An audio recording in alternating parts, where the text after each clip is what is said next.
Hello students, और क्या हाल चाल है आप लोगों की। तो देखिए, आज मैं आप लोगों को क्लास 10th के लिए मैं आया हूँ, ठीक है ना। 12th की फिजिक्स एक तरफ चल रही है और क्लास 10th के बच्चों ने बहुत ज़्यादा डिमांड कर दी थी। एक चैप्टर है बायोलॉजी का, हेरिडिटी, है ना। उसमें बहुत ज़्यादा प्रॉब्लम आ रही है बच्चों को, तो कई सारे बच्चों ने कहा कि तो इसलिए मैंने सोचा कि इस पर एक टॉपिक मैं पूरा वीडियो बना दूँ, ठीक है ना। अच्छा, एक चीज़ और है कि यही सेम टॉपिक ना क्लास 12th में आता है, तो जो भी क्लास 12th के बच्चे हों या जिनके घरों में हों वो इसको ज़रूर शेयर करिएगा। इसमें क्या है ना कि सबसे मेन चीज़ क्या है कि एक तो आप रट लीजिए, लेकिन ये जेनेटिक्स है। जेनेटिक्स में आपको चीज़ों को समझना ज़रूरी है। एक बार अगर आपका बेस बन गया ना तो पढ़ने में बहुत ही ज़्यादा मज़ा आता है। तो मैं डायरेक्ट ना शुरू करके कुछ बेसिक चीज़ें शुरू करता हूँ, बहुत ही बेसिक तरीके से। तो आपको क्या करना है, बहुत ध्यान से चीज़ों को सुनना है और फिर आगे बढ़ना है। आइए देखते हैं। सबसे पहली चीज़ क्या होती है, बेसिक्स ऑफ जेनेटिक्स। जेनेटिक्स की बेसिक क्या है, जीन, डीएनए, क्रोमेटिन, क्रोमोसोम। बहुत सारे लोग क्लास 12 तक चले जाते हैं, इनको इसका मतलब ही नहीं पता होता है। तो आइए हम लोग सबसे पहले देखते हैं। अच्छा, सबको ये चीज़ पता होती है ना कि हमारी बॉडी का सबसे स्मॉलेस्ट पार्ट कौन सा है, सेल है। सेल के अंदर क्या होता है, न्यूक्लियस, और न्यूक्लियस के अंदर क्या होता है, डीएनए। तो ये डीएनए की तरफ हम लोग बढ़ते हैं। तो सबसे पहली चीज़ तो हम लोग देखेंगे व्हाट इज़ अ डीएनए। तो डीएनए क्या है, क्रोमोसोम के अंदर होता है। डीएनए में इंफॉर्मेशन होती है ना, बहुत सारी डिटेल है, क्लास 12 में आती है, लेकिन अभी जानकारी के लिए कि डीएनए के अंदर क्या होती है, आपकी इंफॉर्मेशन होती है, प्रोटीन का एक मैसेज होता है कि क्या चीज़ बनेगी। तो वही चीज़ मैंने लिखी है, ये ऑलरेडी PIQ में आ चुका है। डीएनए क्या, deoxyribo nucleic acid present in chromosome of cell nucleus is the information source for making protein. एक मैसेज होता है। अच्छा, डीएनए के बारे में बहुत सारी चीज़ें होती हैं। क्या होता है, सबसे पहले आरएनए बनता है। आरएनए के अंदर से देखो यहाँ नाम लिखा है डीऑक्सी, एक ऑक्सीजन के वहाँ से OH हट गया है, तो डीऑक्सीराइबो न्यूक्लिक। तो आरएनए में से अगर हम एक OH को हटा दें तो वो क्या बन जाता है, डीएनए बन जाता है एज अ स्ट्रक्चर, ठीक है ना। न्यूक्लिक एसिड क्या होती है, जिसके अंदर शुगर होता है, नाइट्रोजन बेस होता है और फॉस्फोरिक एसिड होती है। तो ये सारी चीज़ें आगे का पार्ट है, ठीक है ना। आइए हम लोग देखते हैं। मैंने कहा कि ये आपका क्या है, डीएनए। डीएनए का एक छोटा सा सेगमेंट, ये पूरा डीएनए है। डीएनए का एक छोटा सा सेगमेंट वो क्या होता है, जीन। और जीन के अंदर क्या होती है, मैसेज होता है प्रोटीन का। और प्रोटीन से क्या होता है, ट्रेट यानी कैरेक्टर एक्सप्रेस होता है। तो आइए देखते हैं कि जीन क्या है। Gene is a unit of DNA, ठीक है। डीएनए का एक यूनिट होता है कहाँ पर, chromosome, which govern synthesis of protein, जो प्रोटीन के सिंथेसिस को कंट्रोल करता है, गवर्न करता है। दैट कंट्रोल, और वो प्रोटीन क्या करती है, ट्रेट को या कैरेक्टर को एक्सप्रेस करती है, ठीक है ना। एक्सप्रेस करती है, शो ऑफ करती है कैरेक्टर का। देखते हैं सिंपल तरीके से कि एक जीन एक ट्रेट को एक्सप्रेस करती है, यानी एक जीन एक कैरेक्टर को एक्सप्रेस करती है। किस तरीके से, प्रोटीन की हेल्प से, ठीक है ना। अच्छा, एक और चीज है, यूनिट ऑफ इनहेरिटेंस। इनहेरिटेंस का मतलब जानते हो क्या है, कि जो इनहेरिट होता है। अगर हम लोग देखें, जैसे मैं एग्जांपल दूं आपको कि जिस तरीके से आपको मान के चलिए कि आप, ये अपनी सेल है, बॉडी है, स्मॉलेस्ट पार्ट क्या होता है, सेल। इसी तरीके से कैरेक्टर को कंट्रोल करने वाली जो स्मॉलेस्ट यूनिट होगी वो क्या होगी, जीन। तो वही मैंने चीज लिखी है। जैसे एग्जांपल के तौर पे, फादर से बच्चे में 200 कैरेक्टर गए, फादर से बच्चे में 200 कैरेक्टर गए, इसका मतलब 200 जीन गए हैं। क्यों, एक जीन एक कैरेक्टर को एक्सप्रेस करता है, तो 200 जीन गए हैं, यानी 200 कैरेक्टर गए हैं, इसका मतलब 200 जीन गए होंगे। वो चीज़ मैंने हिंदी में आपकी लिख दी है। दूसरी चीज़, तो जीन को अगर हम सिंपल लैंग्वेज में डिफाइन करें तो क्या होती है, सबसे छोटी यूनिट। जीन क्या होती है, वो सबसे छोटी यूनिट कहाँ पर, डीएनए पर, जो ट्रेट को या कैरेक्टर को एक्सप्रेस करती है, कंट्रोल करती है, वो क्या होती है, आपकी जीन होती है, ठीक है ना। तो अगर आपसे पूछा जाए, जैसे पहले इस फिगर को आप देखिए, ये डीएनए है और ये जीन है। डीएनए का और कंडेंस फॉर्म क्या होता है, क्रोमेटिन, थोड़ा सा और कंडेंस। और क्रोमेटिन का भी कंडेंस फॉर्म क्या होता है, क्रोमोसोम। तो ये आज समझ लीजिए कि डीएनए का कंडेंस फॉर्म क्रोमेटिन, क्रोमेटिन का भी कंडेंस फॉर्म क्या होता है, क्रोमोसोम होता है, जिसके बारे में हम लोग अभी बातें करेंगे। तो इसका मतलब क्या होता है कि जीन कहां पर लोकेट है, डीएनए। अरे डीएनए यानी क्रोमेटिन यानी क्रोमोसोम। तो तीनों ऑप्शन क्या है, सही है आपके, ठीक है ना। आगे चीजें आते हैं। अच्छा, ये क्वेश्चन बहुत अच्छा है। What is the definition of gene, ध्यान से। तो यूनिट ऑफ इनहेरिटेंस, हाँ सही बात है। सेगमेंट ऑफ डीएनए, ठीक है। न्यूक्लिक एसिड, ठीक है। ऑल, तो यहां पर ऑल ऑप्शन क्यों नहीं गया है। बहुत सारे लोगों से आप ये क्वेश्चन पूछेंगे, वो कहेंगे ऑल। नहीं भाई, जब आप डिफिनेशन करते हैं, जब आप जीन की डिफिनेशन देंगे तो आप क्या कहेंगे, जीन क्या होता है, एक यूनिट होती है, इनहेरिटेंस की एक यूनिट होती है। हाँ, जब आप फीचर की बात करेंगे तो तीनों ऑप्शन सब सही है भाई, ठीक है। ये भी सही है, डीएनए का सेगमेंट होता है, न्यूक्लिक एसिड क्या है। अच्छा, कोई पूछेगा न्यूक्लिक एसिड कैसे, भाई डीएनए क्या होता है, डीऑक्सीराइबो न्यूक्लिक एसिड। तो इसके अकॉर्डिंग ये भी सही है, लेकिन डिफिनीशन के अकॉर्डिंग क्या सही है, यूनिट ऑफ इनहेरिटेंस। यहां तक क्लियर। पहली चीज जीन के बारे में चीजें हुई, और भी आगे पढ़ेंगे। आते क्रोमोसोम के बारे में, क्रोमोसोम के बारे में आते हैं। ये देखिए, अच्छा क्या होता है, क्लास 11th में आती है कुछ चीजें ना, G1 S G2 cell cycle वगैरह, लेकिन हल्की सी चीजें खाली समझना है। ये भी एक क्रोमोसोम है। ये लाल लाल जो मैंने बनाया सेंट्रोमियर, सेंट्रोमियर क्या होता है, एक पार्ट होता है जहां से चीजें अटैच होती है क्रोमोसोम से। एक क्रोमोसोम है, एक क्रोमेटिड। क्रोमेटिड का मतलब क्या है, उसका मान लीजिए छोटा सा पार्ट ये है, अभी देखेंगे।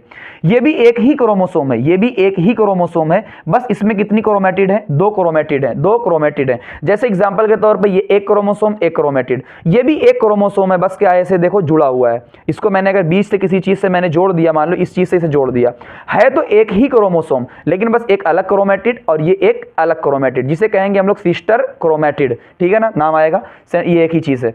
अच्छा, ये आप लोग फिगर अक्सर देखते हो, क्रोमोसोम का ये फिगर बनाया जाता है, तो लोग बताते नहीं है, लोग बताते नहीं है। हालांकि बताइए ये 1 और 2 क्या है भाई, एक ही क्रोमोसोम है, लेकिन 1 और 2 का मतलब ये आपकी क्रोमेटिड है, 2 क्रोमेटिड है। क्रोमोसोम एक ही है लेकिन 2 क्रोमेटिड है, ध्यान से समझिएगा।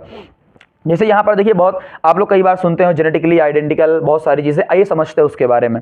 ये मैंने ये बना दिया आपका 1 क्रोमोसोम, ये मैंने माना जीन ए, ये क्या मैंने माना, जीन ए। इस पर भी जीन ए, इस पर भी जीन ए, इस पर भी जीन बी, इस पर भी जीन बी। क्या ये जो ये है आपस में सिस्टर क्रोमेटिड, क्या दोनों पर जीन सेम है, तो सिस्टर क्रोमेटिड पे जीन क्या है, सेम, तो जेनेटिकली आइडेंटिकल। तो जब भी जेनेटिकली आइडेंटिकल दिमाग में आएगा, इसका मतलब उसकी जो सिस्टर क्रोमेटिड है, दोनों पर सेम जीन प्रेजेंट है। फिर उसके बाद एक कॉन्सेप्ट देखते हैं, हैप्लॉइड डिप्लॉइड। बहुत सारे लोग इसको देखते हैं, what is the haploid, what is the diploid. आइए देखते हैं। अच्छा, हैप्लॉइड का मतलब n, डिप्लॉइड का मतलब 2n, यानी जोड़े में। कैसे, देखिए, एक एक एक, क्या 3 क्रोमोसोम है, तो n की वैल्यू कितनी हो गई है, 3 क्रोमोसोम है, n की वैल्यू भी 3 है, तो अलग अलग है, एक एक एक, अकेला अकेला, ये क्या हो जाएगा, हैप्लॉइड होगा। अलगी होते हैं बहुत सारे लोग, गैमीट हो गए, अलगी हो गए।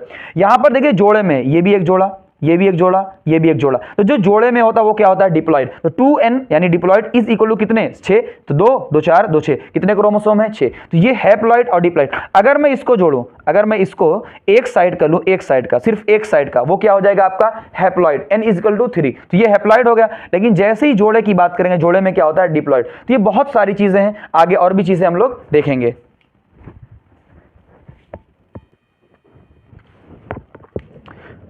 आइए देखते हैं सबसे ज़्यादा इंपॉर्टेंट चीज़, कैरेक्टर, ट्रेट। ये सारी चीज़ें आपके चैप्टर में बार बार यूज़ होती हैं, ठीक है ना। आइए समझते हैं ये चीज़ हैं क्या एक्चुअल में ना। चलो देखते हैं कैरेक्टर। और जैसे एग्जांपल के तौर पे मैं कह रहा हूँ कि भाई कैरेक्टर, प्लांट हाइट।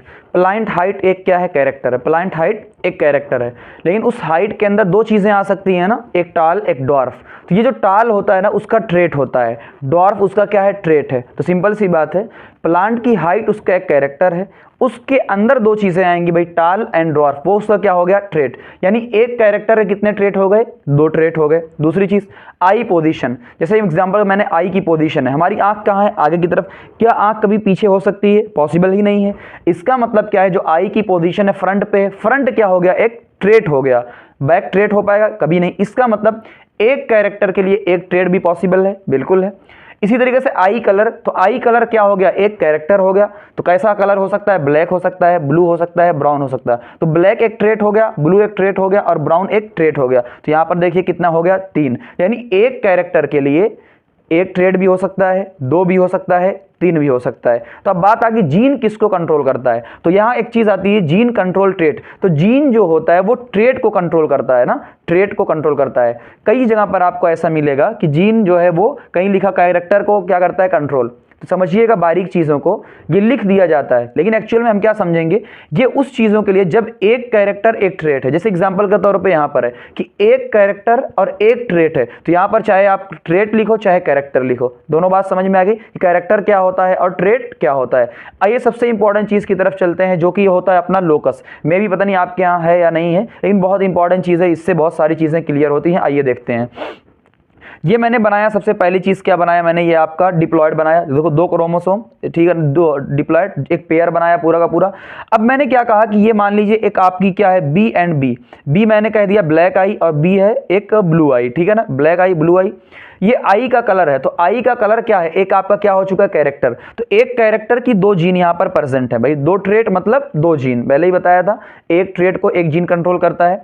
तो मैंने क्या कहा कि ये मान लीजिए एक आपका बी है और एक बी है, क्या दोनों पैरेलल हैं, देख लो दोनों पैरेलल हैं। तो जहां ये है वहां ये है, तो उसी को क्या कहते हैं, लोकस। तो लोकस का मतलब क्या है कि पैरेलल लोकेशन, एक ही ट्रेट के लिए यानी सॉरी एक ही कैरेक्टर के लिए जो दो जीन होती है वो क्या होती है, आपस में पैरेलल लोकेशन पे होती है, वही क्या होता है अपना लोकस। तो ये एक लोकस पे बताइए अच्छा एक और चीज, दो जीन है तो डिप्लॉयड सेल अगर होगा, यहां पर दो जीन है डिप्लॉयड सेल, तो इस लोकस पर ध्यान से समझिएगा, बहुत ध्यान से समझिएगा थोड़ा सा, ये जो लोकस होता है बताइए इस लोकस पर एक कैरेक्टर के लिए, ध्यान समझिए, एक कैरेक्टर के लिए यानी इस लोकस पर आई कलर क्या है, एक कैरेक्टर, तो इस लोकस पर आई कलर के लिए यानी एक कैरेक्टर के लिए कितनी जीन है, दो जीन, बी और बी, तो यही मैंने लिखा है कि दो जीन है किसके लिए, एक कैरेक्टर के लिए। इसी तरीके से ये हाइट है, मैंने माना ये टॉल और ये क्या है, डॉर्फ, तो हाइट एक कैरेक्टर हो गई, तो एक कैरेक्टर के लिए कितनी जीन है, टी एंड टी, क्या है, डॉर्फ।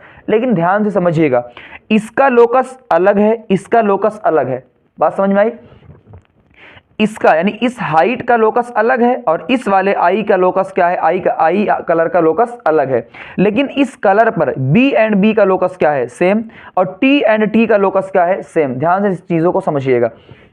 इसका मतलब यहां पर देखिए, अगर ये हैप्लॉइड हो, हैप्लॉइड का मतलब क्या है, सिर्फ एक जीन होगा, तो एक लोकस एक जीन, इसका मतलब क्या हो जाएगा, ये हैप्लॉइड हो जाएगा। ये चीजें आगे यूज होंगी। तो बताइए ये क्वेश्चन देखिए, लोकस इज फॉर, लोकस के लिए क्या सही है, क्या लोकस एक कैरेक्टर के लिए होता है, बिल्कुल एक कैरेक्टर के लिए होता है। ध्यान से समझिएगा, लोकस एक कैरेक्टर के लिए होगा, लेकिन ट्रेट कितने आएंगे, दो, जीन कितने आएंगे, दो। एक बार फिर से समझिएगा, ये बी एंड बी क्या है, जीन है, बी एंड बी क्या है, यानी देखो आई कलर, तो आई कलर के लिए क्या है, आई कलर एक कैरेक्टर है जिसकी दो जीन है, बी एंड बी, यानी एक ब्लैक एक ब्लू, तो एक कैरेक्टर के लिए कितनी ट्रेट हो सकती हैं, दो, यानी एक लोकस पे कितने ट्रेट हो सकते हैं, दो। तो बिल्कुल एक कैरेक्टर के लिए, हाँ ये बात सही है। हैप्लॉइड के अंदर क्या एक जीन होती है, बिल्कुल एक जीन होती है, देख सकते हैं। क्या डिप्लॉइड के अंदर दो जीन होती है, बिल्कुल एक लोकस पर देखिए बी एंड बी दोनों है, दो जीन, यानी सारे के सारे पॉइंट क्या है, सही है। फिर कुछ चीजें आती हैं, होमोजाइगस हेटेरोजाइगस, ये देखिए, ये ऑलरेडी मैंने कहा 2n, क्या ये सेम कैरेक्टर है, ध्यान से समझिए, सेम बिल्कुल। ये बी एंड बी, ये आपका भाई ट्रेट अलग है, बी अलग ट्रेट है और ये बी अलग ट्रेट है, लेकिन कैरेक्टर क्या है, सेम। आई कलर कैरेक्टर क्या है, सेम, ट्रेट अलग होता है, ठीक है ना। इसको देखिए, अच्छा 2n है भाई, दो क्रोमोसोम यहां पर, ये देखिए 2n, ये भी ठीक है।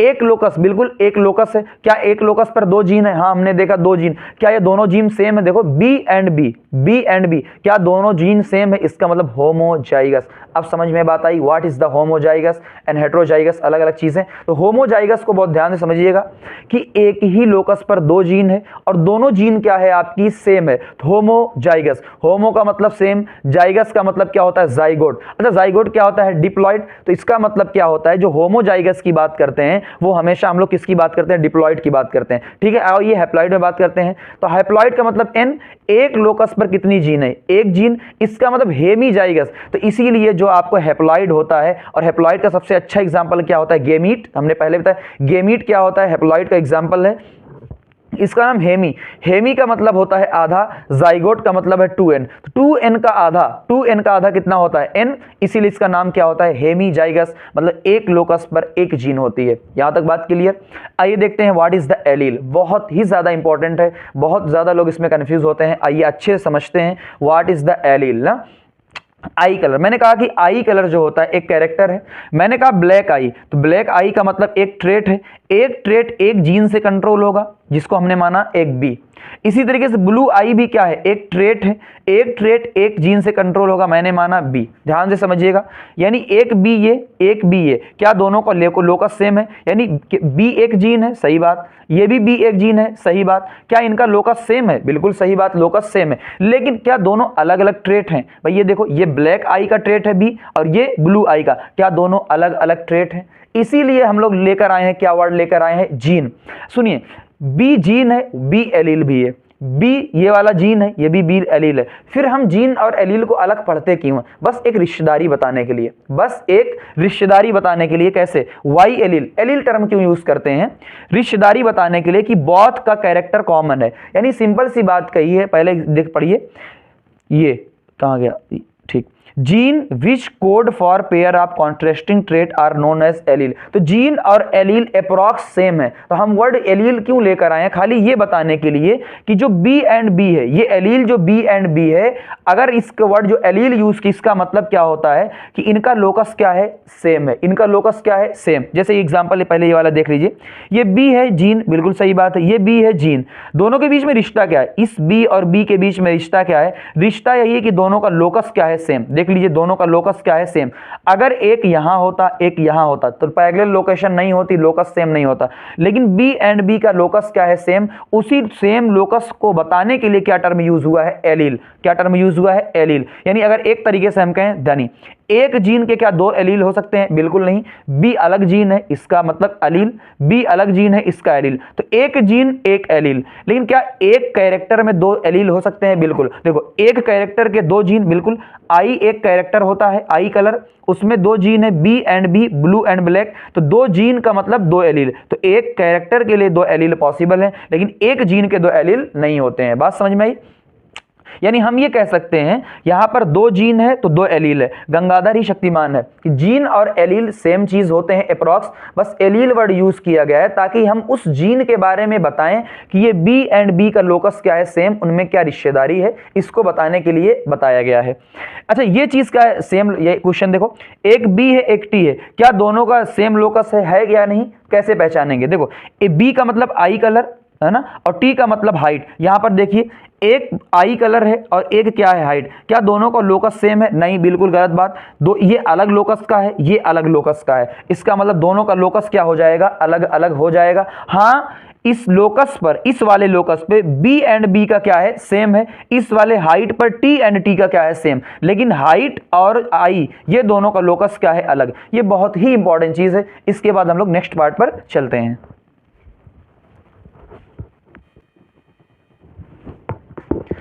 आइए आखिरी चीज़ समझते हैं कॉन्सेप्ट में। ये मैंने ले लिया प्लांट हाइट, एक कैरेक्टर है, ठीक है, ये चीज़ है। मैंने लिया टॉल, टॉल के लिए मैंने लिया टी, ड्वार्फ के लिए मैंने लिया टी। तो ये टी क्या है, एक जीन है, और ये भी क्या है, एक जीन है। क्या इसको एलील भी कह सकते हैं? हाँ बिल्कुल, एलील भी कह सकते हैं। रिलेशन क्या आएगा कि भैया ये जो टी है और टी है, ये सेम लोकस पर पाए जाते हैं, टॉल एंड ड्वार्फ, हम लोग देख चुके हैं।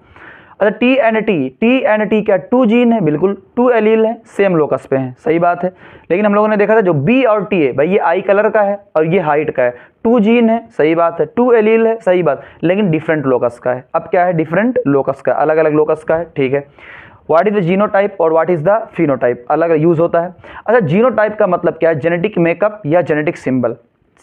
और फिनोटाइप का मतलब क्या है, हम दिखते कैसे हैं। एग्जाम्पल के तौर पे मैं कैसा दिखता हूँ, पतला, मोटा, दुबला, लंबा, है ना, ये मेरा क्या है, फिनोटाइप है। लेकिन मेरी सेल के अंदर कैसा है, जेनेटिक मेकअप क्या है, वो अपना क्या हो जाएगा, जीनोटाइप हो जाएगा। जैसे एग्जांपल टी, जो भी ऐसा टर्म यूज करते हैं वो क्या है, जीनोटाइप होता है।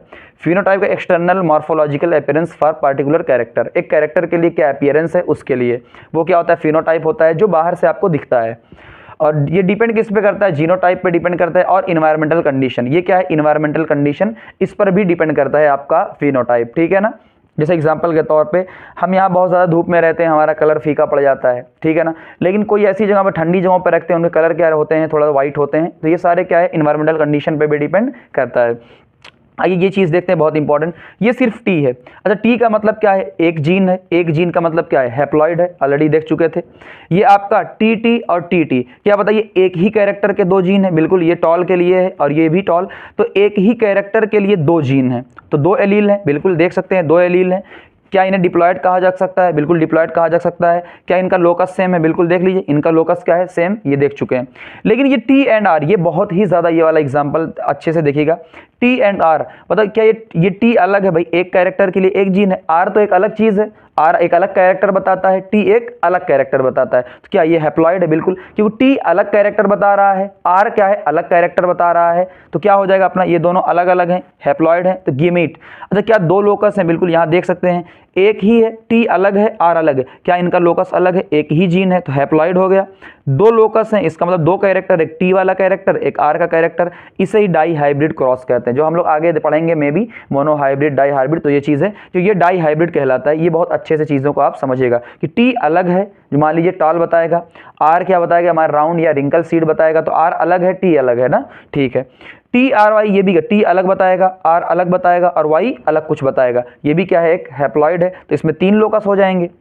अच्छा ये डिप्लॉइड क्यों, ये देखिए आपका ये टी एंड टी, टी और टी एक, आर और आर क्या है एक, ठीक है ना। इसका मतलब, अच्छा इसका मतलब क्या है भाई, 2 लोकस है लेकिन ये डिप्लॉइड है। डिप्लॉइड का मतलब दो के पेयर में है तो ये क्या हो जाएगा डिप्लॉइड। ये देख लीजिए ये ट्रिप्लॉइड है, ये 3 के पेयर में है तो ये क्या हो जाएंगे अपना ट्रिप्लॉइड। चाहे इसको ले लीजिए और चाहे इसको ले लीजिए, ठीक है ना, ये क्या हो जाएंगे ट्रिप्लॉइड हो जाएंगे। ये चीज़ समझते हैं, लास्ट चीज़ बहुत इंपॉर्टेंट है, बहुत ध्यान से समझिएगा। ये मैंने प्लांट हाइट लिया है T and T, seed shape लिया है राउंड एंड रिंकल, चलो ठीक है, सीड कलर लिया है येलो वाला, ये मैंने लिया है। मैंने 2 चीन बना दी है उस पर रख दे, एक T T T, R R Y Y. क्या बताइए, टी और टी एक लोकस, आर और आई आर का एक लोकस, वाई एंड वाई का एक लोकस। क्या बताइए, ये 3 लोकस हैं, बिल्कुल 3 अलग अलग, 1 2 3, 3 लोकस हैं। क्या डिप्लॉयड भी यहाँ बिल्कुल 2 क्रोमोसोम है, तो मतलब डिप्लॉयड जोड़े में, ठीक है। टी एंड टी, ये वाला टी और ये वाला टी क्या सेम लोकस पर है, सही बात है। टी एंड आर, ये टी अलग लोकस पर, इस आर अलग लोकस पर, तो T and R different locus पर, ये भी बात सही है। क्या टी के लिए एक लोकस, आर के लिए एक लोकस, वाई के लिए एक अलग लोकस, तो इसका टी आर वाई क्या 3 लोकस हो गए। यही चीज मैंने आपको बताई थी, ये क्या होते हैं टी आर वाई के लिए 3 लोकस, वही चीज अच्छे समझ सकते हैं। क्या T and T same chromosome है, बिल्कुल गलत बात है भाई, टी अलग क्रोमोसोम पर है और ये टी अलग क्रोमोसोम पर है, तो ये चीज क्या हो जाती है आपकी गलत हो जाती है। तो यहाँ पर देखिए T R Y, small T small R small Y, क्या टी आर वाई तीनों अलग अलग लोकस पे हैं, बिल्कुल सही बात है। क्या हैप्लॉइड है, बिल्कुल अलग, देखो टी अलग आर वाई अलग, तो क्या है हैप्लॉइड। अगर दोनों साथ में होते तो क्या होता, डिप्लॉइड होता। क्या से आप चीज, क्या ट्राई हाइब्रिड है, बिल्कुल जैसे मैंने यहाँ आपको बताया था ट्रिप्लॉइड है, तो क्या ट्राई हाइब्रिड हो जाएंगे, जिस तरीके से डाई हाइब्रिड होता था, बिल्कुल सही बात है। अब दूसरी चीज, अगर टी और टी को एक साथ ले लिया, आर और आर को एक साथ ले लिया, वाई और वाई को एक साथ ले लिया, तब भी 3 लोकस है भाई, 1 2 3, 3 लोकस है। 3 लोकस का मतलब 3 कैरेक्टर, तो एक लोकस पे एक कैरेक्टर, एक लोकस पे एक कैरेक्टर, एक लोकस पे एक कैरेक्टर, जितने लोकस उतने कैरेक्टर, ये ऑलरेडी बात हम लोग कर चुके हैं। क्या डिप्लॉयड है, बिल्कुल डिप्लॉयड, क्योंकि ये जोड़े में है, ये भी जोड़े में है, ये भी जोड़े में है, तो क्या हो जाता है आपका डिप्लॉयड। ये ऑलरेडी इसीलिए चीजें आपको बताई जाती हैं, डिप्लॉयड है। नोट ये ठीक है ना, ये क्या है, अब ये चीज दोनों में मैंने डिफरेंस दिखवाया है आपको। एक ही लोकस, ये टी टी टी, क्या एक ही लोकस के 3 जीन है, बिल्कुल जैसे मैंने कहा एक टी और टी, अगर मान लीजिए एक और आपका होता क्रोमोसोम होता ट्रिप्लॉइड हो जाता, डिप्लॉइड के बजाय ट्रिप्लॉइड हो जाता, टी टी एक और टी आता, क्या एक ही लोकस के 3 जीन है ट्रिप्लॉइड। लेकिन ये 3 लोकस देखो, T R Y, T R Y, 3 locus है मतलब 3 कैरेक्टर हैं। तो ये सारी चीजें क्या है आपकी हो चुकी हैं, ठीक है ना। अब इसके बाद असली कहानी अपनी शुरू होते जा रही है। ये बेसिक है, पहले इसको दिमाग में बैठाइए, अच्छे से समझिए, तब आगे आप बढ़िए। डायरेक्ट जेनेटिक्स में आगे नहीं बढ़ा जाता है, ठीक है ना।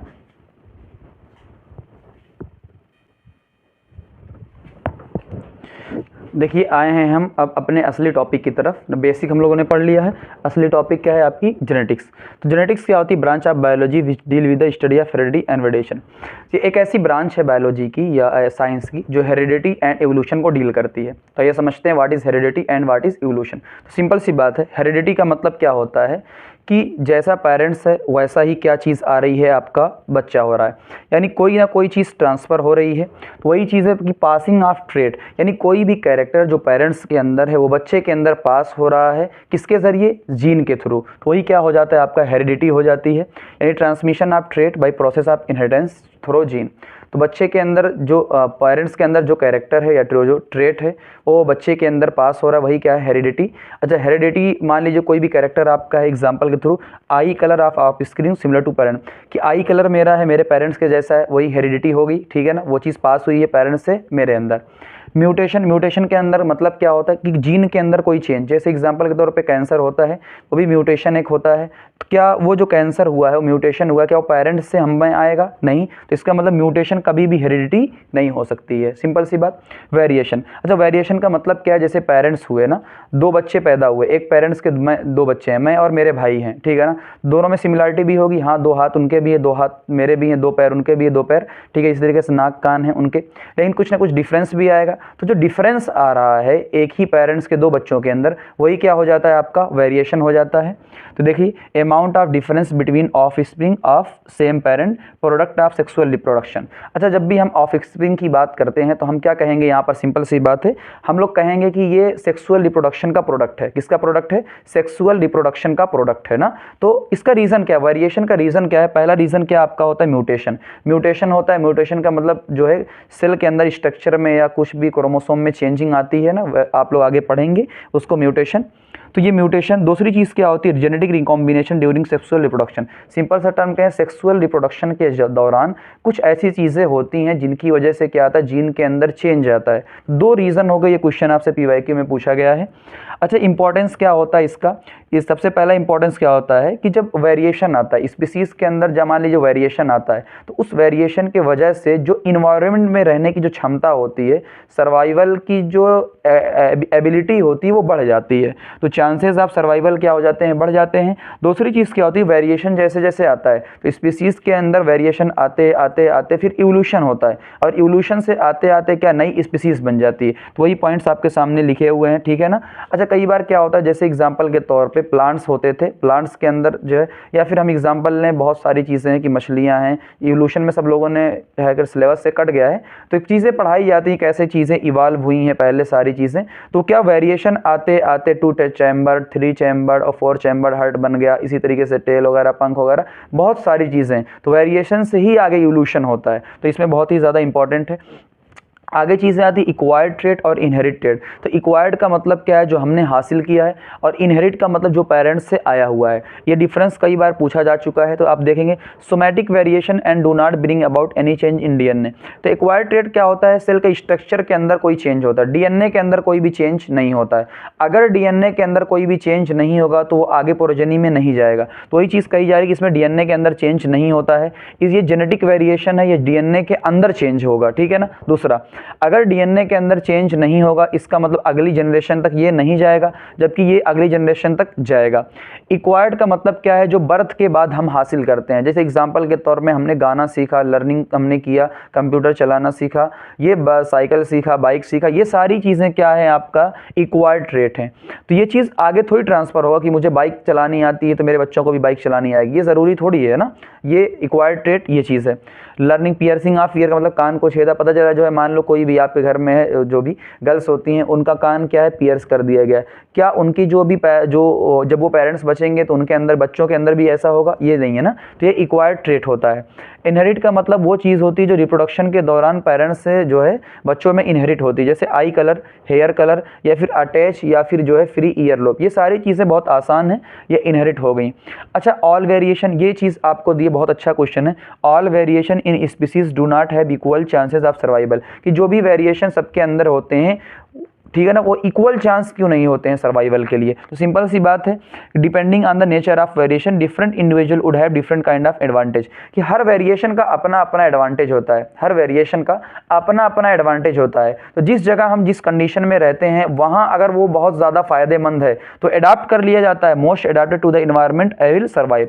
तो जो ऐसा वेरिएशन, मान लीजिए कोई किसी जगह पर आप रह रहे हैं और वहाँ के लिए आपके अंदर मतलब ठंडी बहुत ज़्यादा पड़ रही है, तो अगर मेरे अंदर वेरिएशन आया है कि मैं ठंडी को बहुत ज़्यादा जो है, यानी जो ठंडी से लड़ सकता हूँ या उसको टॉलरेट कर सकता हूँ, तो मैं सर्वाइव कर जाऊँगा। लेकिन कोई इंसान है जो सर्वाइव नहीं कर पाएगा, तो अलग अलग वेरिएशन आएगा, तो जिस कंडीशन में हम लोग रहते हैं उसमें अडॉप्ट कर लेंगे। तो इसलिए हर वेरिएशन का इक्वल इंपॉर्टेंस ज़रूरी है, ये नहीं होता ना।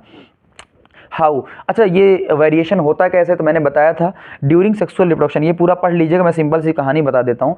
जब सेक्सुअल रिप्रोडक्शन में गेमिट का फॉर्मेशन होता है, तो गेमिट के फॉर्मेशन के बाद क्या होता है, मियोसिस होता है। उस मियोसिस में एक प्रोसेस होती है क्रॉसिंग ओवर। क्रॉसिंग ओवर का मतलब जो क्रोमोसोम होते हैं तो क्रॉस होते हैं, दोनों क्रॉस होते हैं, तो इसका कुछ पार्ट इसमें चला जाता है और इसका कुछ पार्ट इसमें। तो ये तो क्रॉस ऐसे बना होता है ना, क्रॉसिंग ओवर, क्रॉसिंग ओवर, यानी इसका कुछ पार्ट इसमें, इसका कुछ पार्ट इसमें, ये चला जाता है। इसकी वजह से क्या होता है, वेरिएशन आता है, क्रॉसिंग ओवर की वजह से वेरिएशन आता है, और फिर उस वेरिएशन की वजह से क्या आता है, इवोल्यूशन आता है। अच्छा, एक और चीज़ क्या होता है, ये जो क्रॉसिंग ओवर होता है ये सिलेक्टिव होता है, यानी जो बेस्ट होता है नेचर उसको सेलेक्ट कर लेता है और वो अच्छा बना देता है उसको ना, यही चीज़ है adaptive value and guide them toward the evolution of the new species. लेकिन एसेक्सुअल रिप्रोडक्शन में कोई मियोसिस नहीं होती है, और अगर मियोसिस नहीं होगी इसका मतलब क्रॉसिंग ओवर नहीं होगा। क्रॉसिंग ओवर नहीं होगा इसका मतलब उसमें सिर्फ एक ऑप्शन बचा, म्यूटेशन के जरिए ही क्या हो सकता है, वेरिएशन। तो यहाँ पर एक रुक कर एक इंपॉर्टेंट बात बताता हूँ कि जो एसेक्सुअल होगा उसमें सिर्फ म्यूटेशन की वजह से थोड़ा सा वेरिएशन आएगा, बहुत थोड़ा सा। लेकिन जो सेक्सुअल रिप्रोडक्शन होगा उसमें म्यूटेशन तो होगा, प्लस इसमें क्रॉसिंग ओवर होगा, और क्रॉसिंग ओवर की वजह से ही ज़्यादा जो क्या आता है, आपका वेरिएशन आता है। तो ये बहुत इंपॉर्टेंट चीज़ है, आप इसको अच्छे से देखिएगा।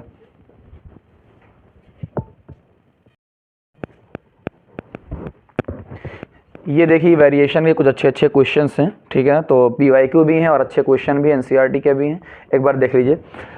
पहला क्वेश्चन है human population show great variation in trait, कि ह्यूमन की जो पॉपुलेशन है उसके अंदर बहुत ही ज़्यादा जो है ट्रेट में वेरिएशन है। रीज़न क्या इसका है, असर्शन रीज़न में आया हुआ था। तो रीज़न आपका ये है कि जो वेरिएशन होता है वो रिप्रोडक्शन प्रोसेस की वजह से भी आता है और कई बार इन्वायरमेंटल फैक्टर की वजह से भी आता है।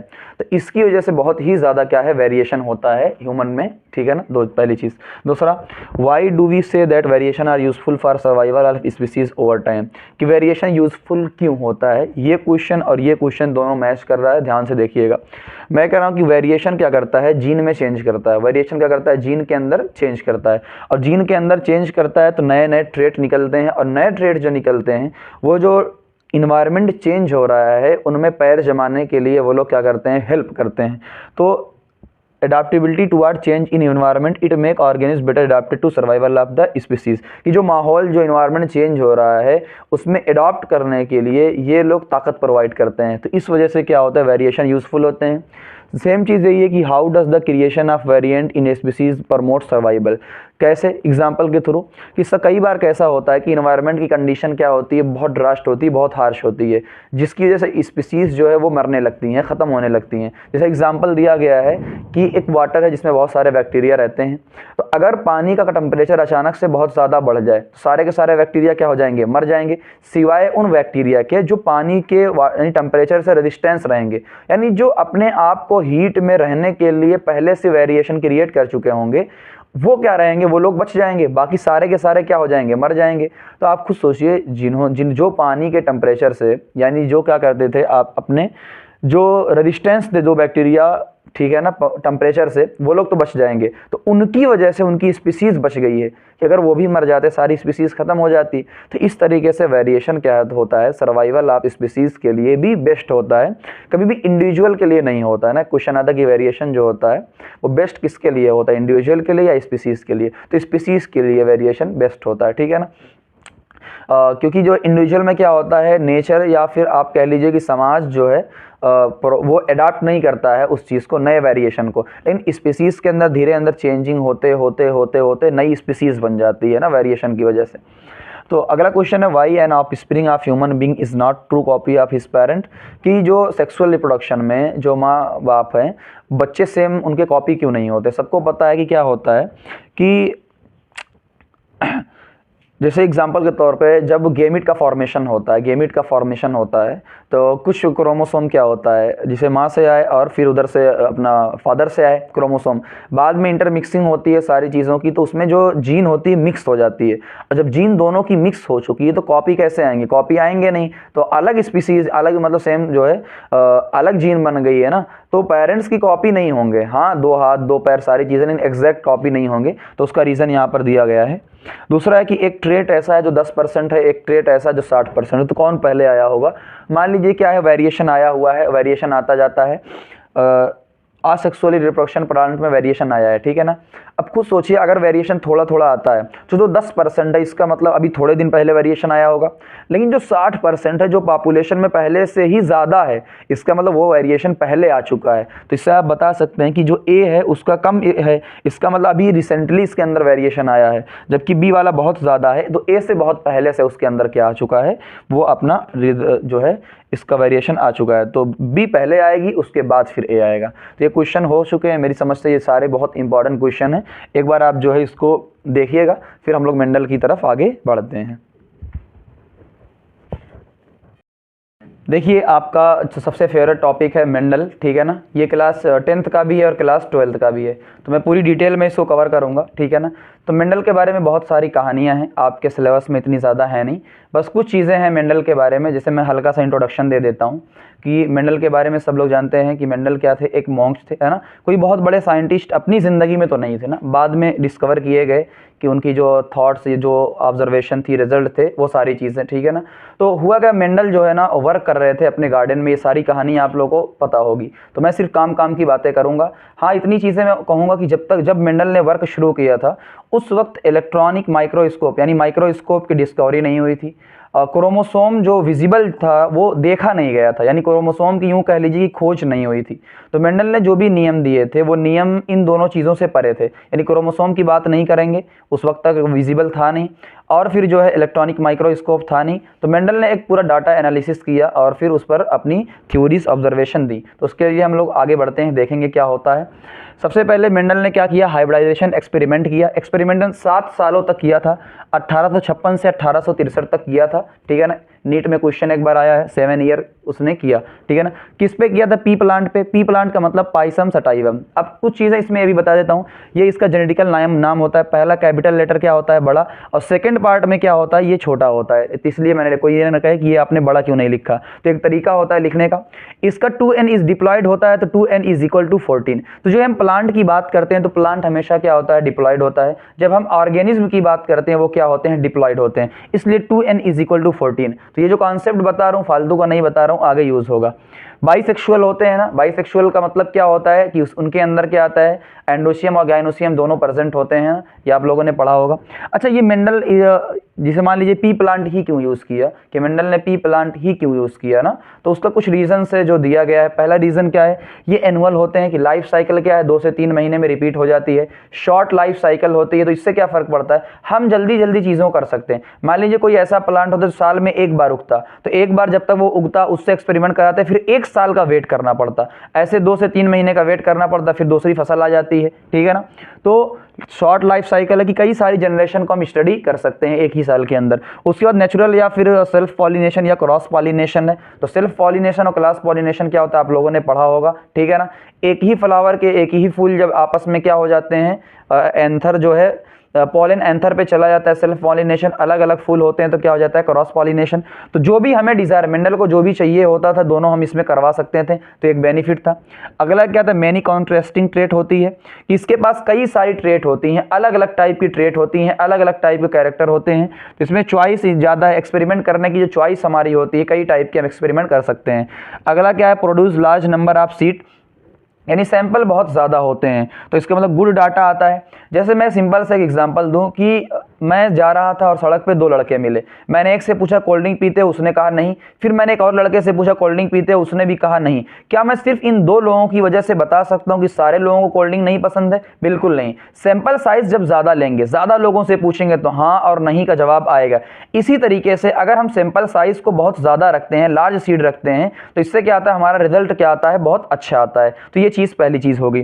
दूसरी चीज़ क्या होती है, स्टेप, यानी हम जो एक्सपेरिमेंट पढ़ेंगे उसका स्टेप क्या होता है। पहला स्टेप होता है selection of the parent, parent को सिलेक्ट किया जाता है। दूसरा क्रॉस करवाया जाता है। तीसरा रिजल्ट। अब क्रॉस करवाने के बाद जो रिजल्ट आया, उस रिजल्ट के बाद उस रिजल्ट का जो ऑब्जर्वेशन है, जो पता चला है, उन सारी चीज़ों को वो लिखा गया है मेंडल ने। यही ऑब्जर्वेशन तो मेंडल के थे, बाद में ही लॉ या इन्फरेंस के रूप में जो है लोगों के सामने आए, ठीक है ना।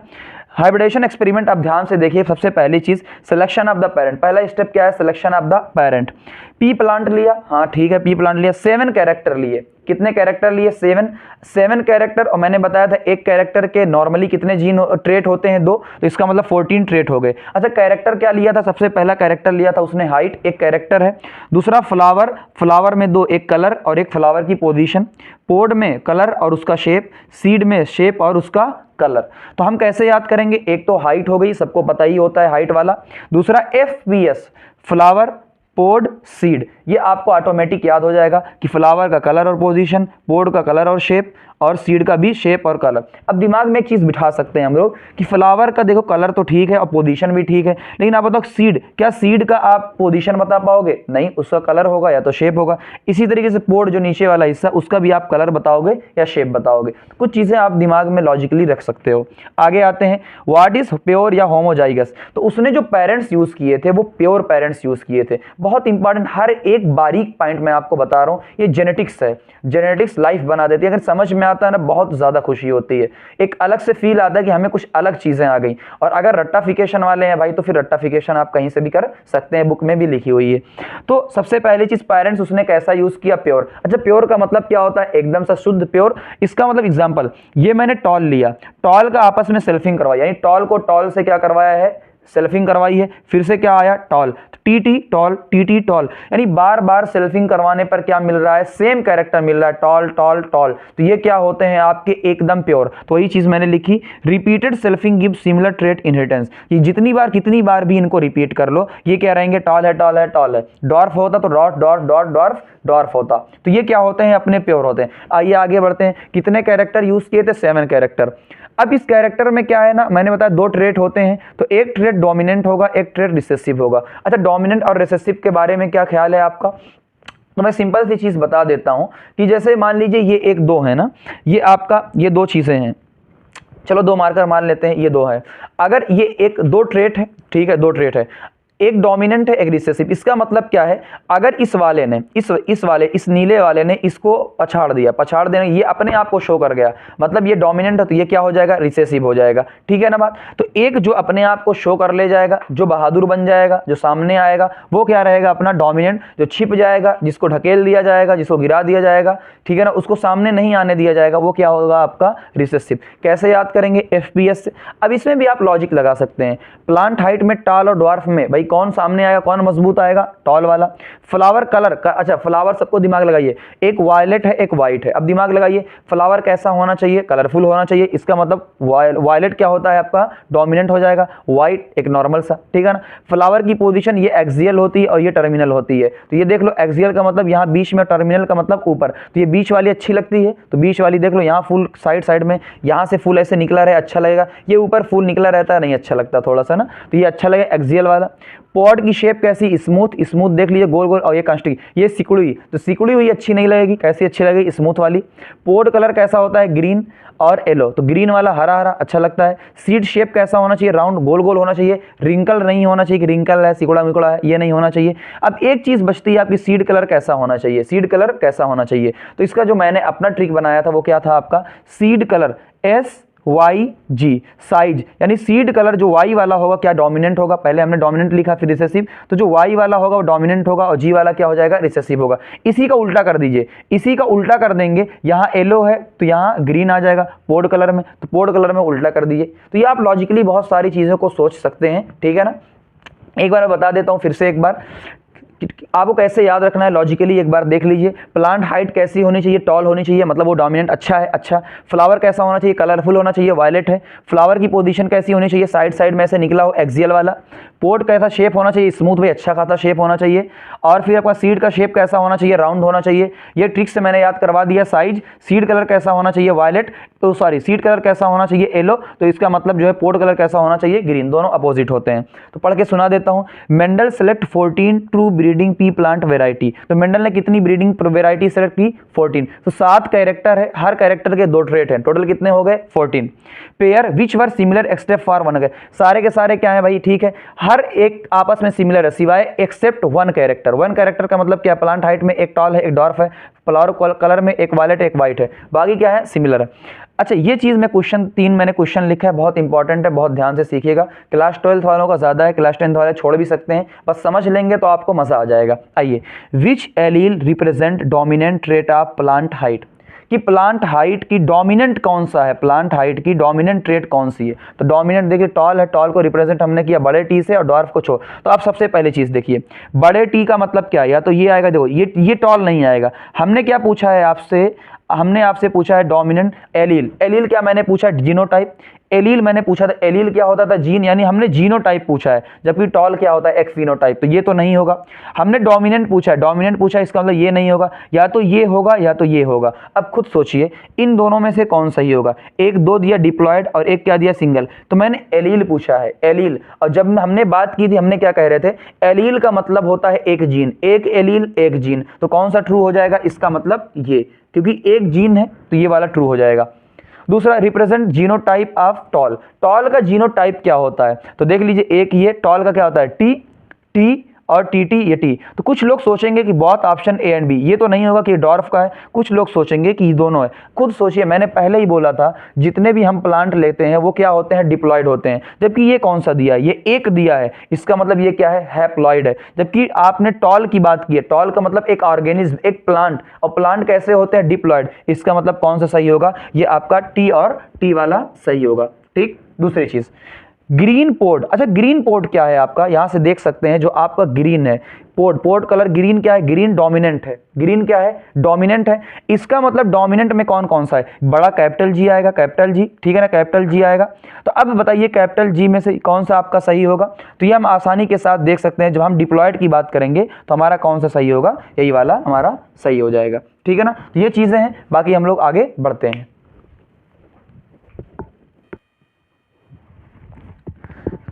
आइए ध्यान से देखते हैं, मैं फिर से एक बार कहता हूँ, हर एक पॉइंट इंपॉर्टेंट है, एक एक चीज़ को देखिएगा।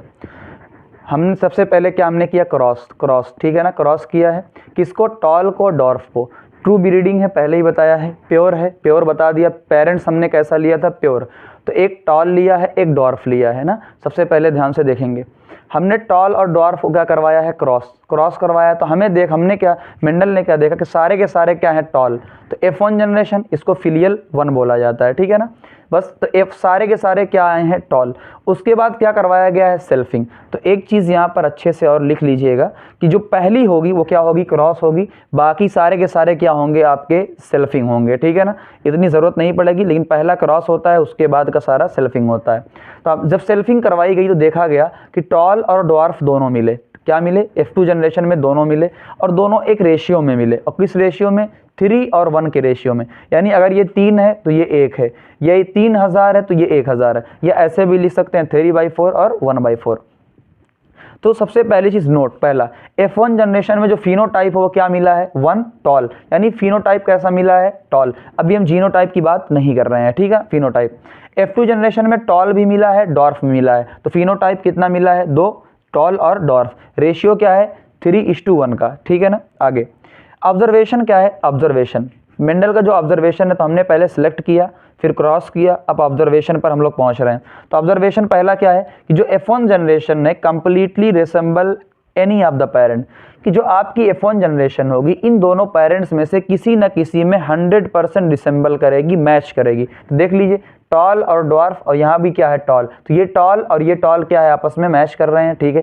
F2 जनरेशन में क्या, both type of progeny observe, तो F2 जनरेशन में दोनों है, टॉल इंटू डॉर्फ, तो यहाँ भी टॉल और डॉर्फ, तो दोनों हैं, लेकिन एक ज़्यादा होगा, एक कम होगा, एक 3 होगा तो एक 1 होगा। तो ये भी चीज़ें हमने देख ली।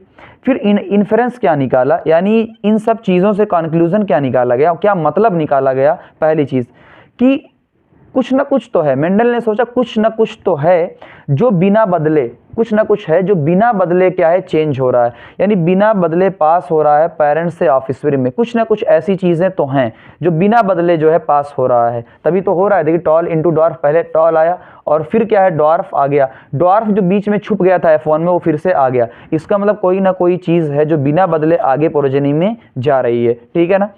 वो क्या है, समथिंग, तो मेंडल ने कहा वो समथिंग है। वो समथिंग क्या है, फैक्टर, और इसी फैक्टर को बाद में जीन के नाम में जाना गया, जो कि यूनिट ऑफ इनहेरिटेंस है। तो आइए देखते हैं फैक्टर के बारे में कुछ चीज़ें देखते हैं जो ध्यान से समझिएगा ना, ठीक, ये छोड़ भी सकते हैं लेकिन ध्यान से आप समझ लेंगे तो आपका कॉन्सेप्ट बूस्ट होगा।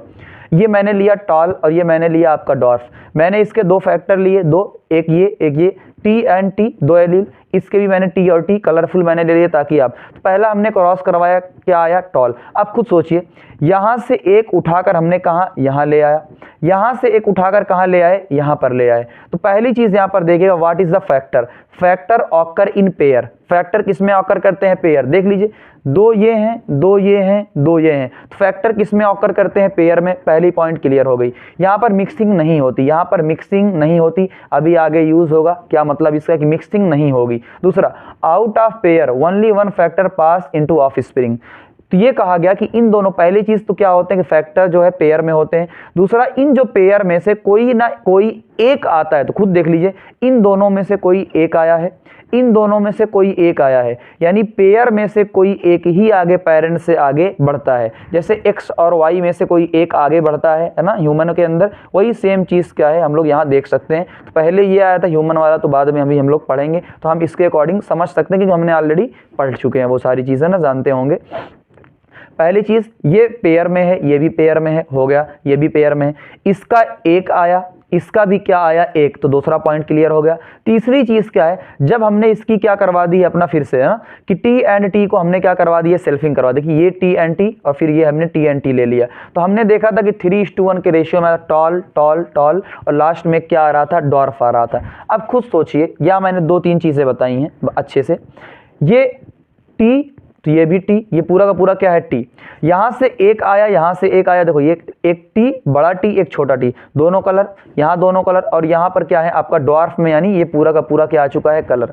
अब खुद सोचिए, क्या ये टी और टी दोनों सिमिलर फैक्टर हैं, देख लीजिए हाँ, और सिमिलर फैक्टर को हम लोग क्या बोलते थे, होमोजाइगस, याद आ रहा होगा। जबकि ये टी और ये टी क्या है आपका डिसिमिलर है, तो इसको क्या बोलेंगे हम लोग, हेट्रोजाइगस। और ये भी हेट्रोजाइगस, और ये टी और टी क्या है सिमिलर, तो इसको क्या बोलेंगे, इसको भी बोलेंगे हम लोग होमोजाइगस। अब सबसे पहली चीज हम लोग देखते हैं ध्यान से, ठीक है ना, ये तो हो चुकी। What is the monohybrid cross, ठीक है ना, एक ऐसा क्रॉस जिसमें आप लोग एक कैरेक्टर को स्टडी करते हो। क्या हम लोगों ने यहाँ पर सिर्फ और सिर्फ टॉल को स्टडी, कैरेक्टर हाइट को स्टडी किया है, ध्यान। मोनोहाइब्रिड का मतलब जब हम सिर्फ किसी एक कैरेक्टर को स्टडी कर रहे हो, जैसे हम प्लांट की हाइट को स्टडी कर रहे हो, या हेयर के कलर को स्टडी कर रहे हो, आई के कलर को स्टडी कर रहे हो, जब एक कैरेक्टर को स्टडी करते हैं वो क्या हो जाता है, मोनोहाइब्रिड। डाई हाइब्रिड क्या आता है, जब एक साथ दो कैरेक्टर को स्टडी करते हैं। मान लीजिए मैंने ले लिया एक प्लांट टाल है और उसका सीड कैसा है, राउंड है, तो क्या मैंने दो कैरेक्टर लिया, एक टॉल का एक राउंड का, अब दो कैरेक्टर आ गए तो क्या हो जाएगा, डाई हाइब्रिड हो जाएगा। तो यहाँ पर तो लॉ ऑफ इनहेरिटेंस इसके बेस पे दिए, दो लॉ हैं, law of dominance, law of segregation. तो पहला क्वेश्चन यहाँ ये बन जाता है कि what is the monohybrid cross, तो एक कैरेक्टर को स्टडी कर रहे हैं, और मोनोहाइब्रिड का लॉ क्या होता है, लॉ ऑफ डोमिनेंस और लॉ ऑफ सेग्रीगेशन। आइए समझते हैं what is the law of dominance, पहले इसको समझते हैं फिर इस पर एक बार और आते हैं। पहली चीज, अच्छा, लॉ ऑफ डोमिनेंस जो होता है टू एंड डिप्लॉयड के लिए वैलिड होता है। बहुत इंपॉर्टेंट क्वेश्चन है कि डिप्लॉयड के लिए होता है, क्योंकि हम प्लांट की बात कर रहे हैं, मैंने पहले ही बोला था प्लांट क्या होता है आपका, डिप्लॉयड होता है। तो पहला क्वेश्चन वो हो गया। दूसरा, लॉ ऑफ डोमिनेंस क्या कहता है, trait is control by discrete unit factor. हाँ, हमने देखा था जो ट्रेट है उसको कंट्रोल कौन करता है, फैक्टर। दूसरा, फैक्टर ऑकर इन पेयर, तो फैक्टर सारे के सारे पेयर में है, देख लीजिए सारे के सारे T T T T T T T T, तो सारे के सारे क्या है, पूरे आप देख सकते हैं कि पेयर में है, कोई भी अकेला नहीं है। तीसरा सबसे इंपॉर्टेंट पॉइंट, इन हेट्रोजाइगस, इस हेट्रोजाइगस के अंदर one is dominant and one is recessive. अब आप खुद सोचिए, यहीं से अब पूरी की पूरी बातें मैं आपको समझाते हुए चल रहा हूं। यहां पर टॉल है, यहां पर डॉर्फ है, लेकिन हमने टॉल और डॉर्फ को क्रॉस करवाया तो क्या आ गया, टॉल। इसका मतलब टॉल क्या है अपना, डोमिनेंट है। टॉल कैसा है, डोमिनेंट है, पहली चीज तो ये हो गई। जबकि अच्छा, अगर टॉल डोमिनेंट है तो दूसरा वाला क्या हो जाएगा, रिसेसिव। तो डोमिनेंट का मतलब क्या होता है, मैंने पहले ही बताया, जो अपने आप को एक्सप्रेस कर दे, जो अपने आप को एक्सप्रेस कर दे, अपने आप को शो ऑफ कर दे। जैसे मैं और मेरा भाई हैं, तो मैं सामने आ जा रहा हूं, इसका मतलब मैं अपने आप को एक्सप्रेस कर रहा हूं, मैं अपने भाई को पीछे कर दे रहा हूं, ठीक है ना, वो नहीं आएगा। इसका मतलब समझिए, तो जो अपने आप को एक्सप्रेस कर दे रहा है वही क्या होता है, डोमिनेंट होता है। तो यहाँ पहली चीज तो ये क्लियर हो गई। दूसरी चीज क्या होती है आपकी, मान लीजिए हेट्रोजाइगस, अच्छा देखिए ये तो टॉल है, टी टी टॉल ही रहेगा, ये छोटा टी क्या रहेगा, ये आपका डॉर्फ ही रहेगा। लेकिन जब हेट्रोजाइगस की बात करेंगे, डिसिमिलर पेयर की बात करेंगे, जब बड़ा टी भी है छोटा टी भी है, अब क्या होगा, जब बड़ा टी भी है और छोटा टी भी है तो अब क्या होगा, तो एक अपने आप को डोमिनेंट करेगा, जो आगे आएगा एक्सप्रेस करेगा वो डोमिनेंट हो जाएगा। तो सबको पता है कौन सा डोमिनेंट होता है, ये टी वाला। तो जो कैपिटल टी है इसका ये क्या होता है, डोमिनेंट कर जाता है, इसका मतलब टी एंड टी में क्या होगा, टॉल होगा। क्यों, ये बड़े वाले टी ने डोमिनेंट कर लिया और बड़ा वाला टी क्या होता था, टॉल होता था। तो एक तो ये चीज है, तो ये एक्सप्लेन करता वाई F1 इज टॉल। अगर कोई आपसे पूछे वाई F1 इज टॉल, कि F1 में टॉल क्यों आया, due to the law of dominance, कि एक टॉल अपने आप को डोमिनेंस कर ले जाता है। F2 का रेशियो 3:1 क्यों आया, F2 का रेशियो 3:2। एक बस मस्त चीज बताता हूं, यहां पर आप देखिए कैपिटल टी को गिनिए, कैपिटल टी, मैं साइड में एक चीज लिख रहा हूं यहां पर, टोटल इस पूरे के अंदर टोटल कैपिटल टी टोटल कितने हैं, गिन लीजिए 4, 2 3 4। स्मॉल टी भी कितने हैं आप गिन लीजिए, 1 2 2 4। स्मॉल टी भी कितने हैं आपके, 4, ठीक है ना। कैपिटल टी भी 4, स्मॉल टी भी 4, लेकिन उसके बावजूद जो स्मॉल टी वाला डॉर्फ है वो कम क्यों आ रहा है? भाई टी का मतलब टॉल, टी का मतलब ये छोटे टी का मतलब डॉर्फ, फिर डॉर्फ क्यों कम क्यों आ रहा है? Due to the law of dominance, कि ये टी वाला क्या कर ले जाता है? डोमिनेंस कर ले जाता है। तो ये मेरा अच्छे से समझाने का तरीका। बाकी जो आपके बुक्स वगैरह में या जो ऑनलाइन आप पढ़ते हैं वहाँ क्या लिखा होता है यहाँ पर देख लीजिए, हमने अच्छे से समझा है। और ये क्या रट्टाफिकेशन वाली कुछ चीज़ें हैं आपके सामने।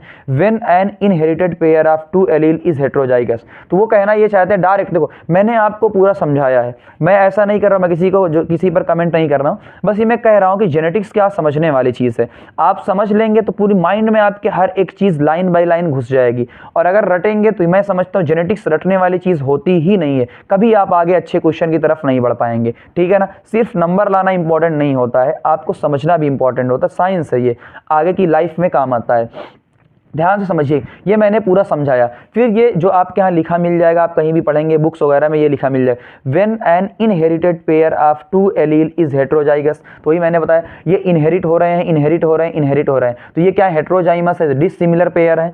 दैट एक्सप्रेस इटसेल्फ, जो अपने आप को एक्सप्रेस कर ले जाता है वही डोमिनेंट होता है, बाकी दूसरा वाला क्या होता है? रिसेसिव होता है। तो ये मैंने पूरा आपको अच्छे से समझा दिया। अब आएंगे हम what is the law of segregation.